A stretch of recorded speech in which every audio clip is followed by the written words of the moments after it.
नमस्कार, मी संजीवनी. माझ्या संजीवनी family blogs या चॅनल मध्ये तुमचं स्वागत आहे. आज मी तुम्हाला करून दाखवणार आहे हा दुधी भोपळा. हा दुधी भोपळा आहे ना, हे मा पद्धतनं तुम्हाला करून दाखवतो. ही भाजी कशी करायची, याची भाजी पण होते, याला भरीतही म्हटलं तर चालते. जे मी करून दाखवतो त्याला भरीत पण म्हणतात. मा पद्धतनं आता तुम्हाला करून दाखवतो. हे पहा, मी चूल पेटवली, या चुलीवर भाजून घेतो. तुम्ही गॅसवरही भाजू शकता. असं चुलीवर ठेवायचं किंवा गॅसवर ठेवायचं. मस्त 5-10 मिनिटं 8 मिनिटं असं भाजून घ्यायचं. याच्यावरची जे साल आहे की नाही, हे मस्त आपले हे असते ना वांग्याचं भरीत जे भाजतो ना आपण, तसंच भाजायचं.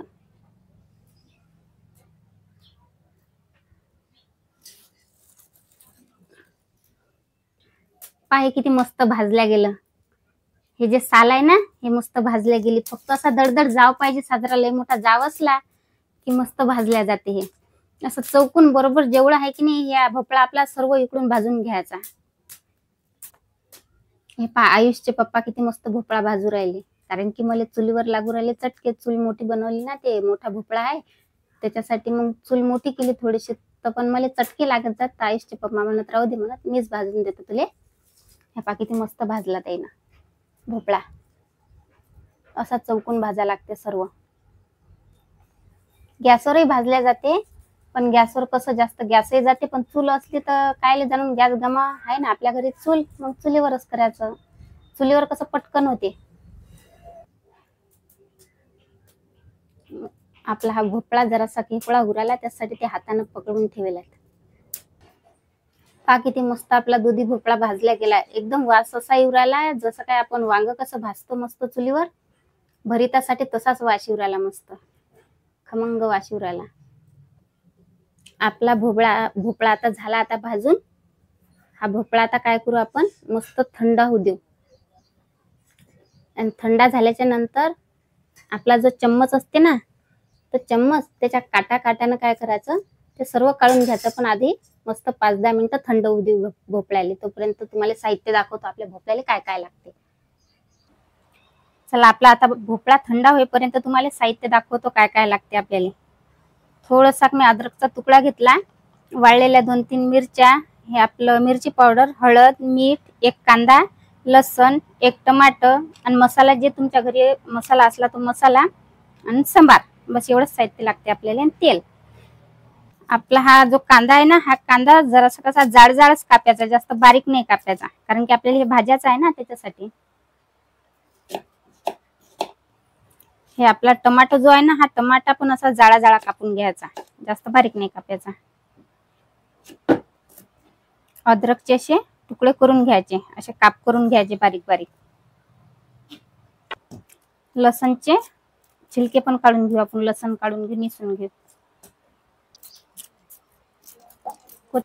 कोथिंबीर पण जे आहे ना आपली, हे बारीक बारीक कापून घेऊ मस्त. आपण गॅस पेटून घेतला. आता कढई ठेवली, त्या कढईतनी बी तेल घेतो थोडंसं टाकून. त्या तेलाला मस्त गरम होऊ देतो. आपलं तेल झालं गरम. हे मी जे जाडे तुकडे केले होते ना कांद्याचे, ते सर्वात पहिले भाजून घेऊ.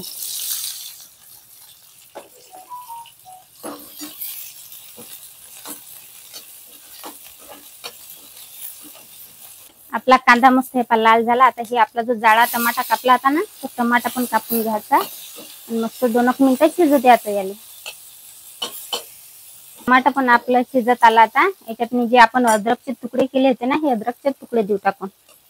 आणि तेच झाल्यानंतर आपले हे जे लसण आहे ना, याचे लसण सगळेच टाकून द्यायचे. याला बारीक नाही करायचा. आता थोडा वेळ याला फ्राय होऊ देऊ मस्त.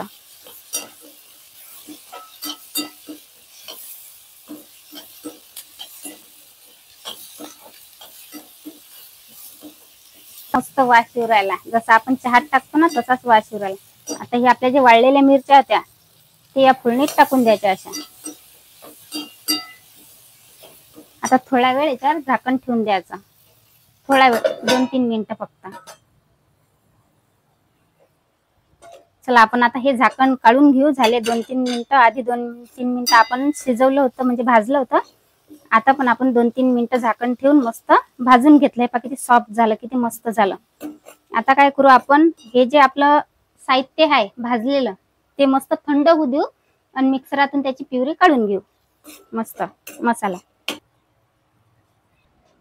आपला हा दुधी भोपळा जो आहे ना तो थंड झाला आता मस्त.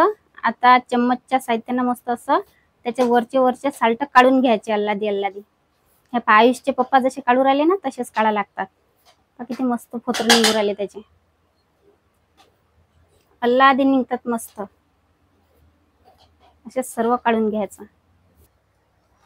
किती मस्त याचे साल्ट काढले गेले. हे चुलीवर भाजलं म्हणून याचे मस्त साल्ट काढले गेले. गॅसवरचा आणि चुलीवरचा किती फरक पडते. थोडेसे साल्ट राहिले तर चालतात एकापरी, तसं काही हरकत नाही. त्याचा पण स्वाद मस्त लागते. पण हे चुलीवरचं जसं आणखीन चांगलं लागते. असे बारीक बारीक काप कापून घ्यायचे. थोडेसे जाडे कापले तर चालतात, काही हरकत नाही. असे काप कापून घेतले. आता हे काप काय करायचे मिक्सरातून काढून घ्यायचे. हे जे आपण मिक्सरातून काढतो ना याच्यात पाणी नाही टाकायचं. आधी जे आपण मिश्रण काढणार होतो ना त्यातने थोडं काहीतरी पाणी टाकायचं, पण याच्यात पाणी नाही टाकायचं मिक्सरातून काढायच्या वेळेस. भोपळा आता तो पण मिक्सरातून काढला आणि आपलं वाटण जे होतं ते पण घेतलं काढून. आता जे कढईतनी मी मसाला भाजला होता तेच कढई घेतली. त्यातनी थोडंसं तेल टाकून घ्यायचं. तेल थोडंसं गरम होऊ द्यायचं. तेल मस्त गरम झालं. हे जे वाटलेलं आपण वाटण आहे ना हे या तेलात टाकून घ्यायचं आणि याला मस्त फ्राय करून घ्यायचं. शिजू द्यायचा मस्त हा आपला मसाला. याला जे पाणी सुटते ना याचं पाणी सर्व आटू द्यायचं.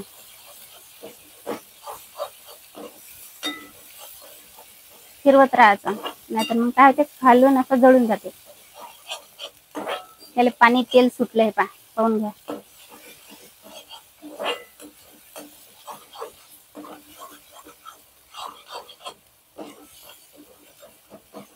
सर्व पाणी आटेपर्यंत.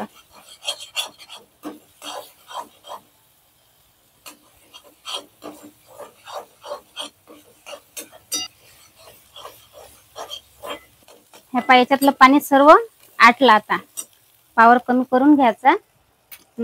याच्यात काय करायचं थोडीशी हळद टाकायची.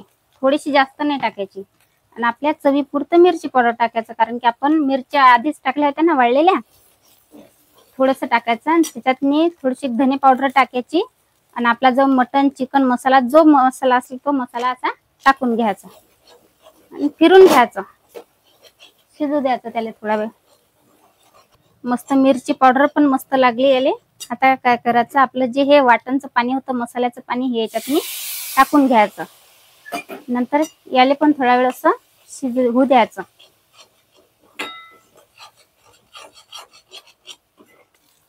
आपल्या मसाल्याला किती मस्त तेल सुटला आजूबाजूने. याचा अर्थ की आपला मसाला तयार झाला. आता काय करू आपण हा दुधी भोपळा जो मिक्सरातून काढला होता हे मिश्रण हे मिक्स करून टाकायचं याच्यातून.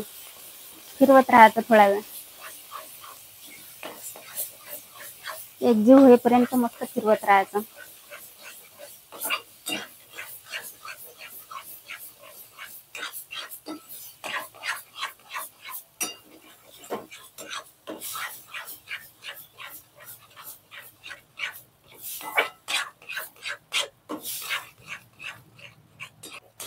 आपल्या या मिश्रणात आता काय करू आपण थोडंसं मीठ टाकून घेऊ. चवीपुरतं मीठ, जेवढं लागलं तेवढं मीठ घेऊ. आणि आपली जे कोथिंबीर आहे ना ते पण टाकून घेऊ आणि फिरून घेऊ भाजीला.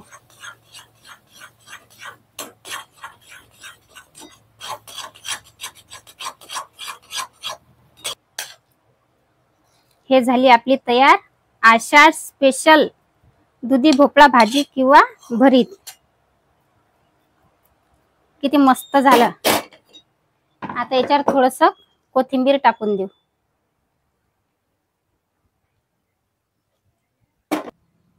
अशी झाली आपली मस्त दुधी भोपळ्याची रेसिपी तयार. करून पहा, मस्त होते.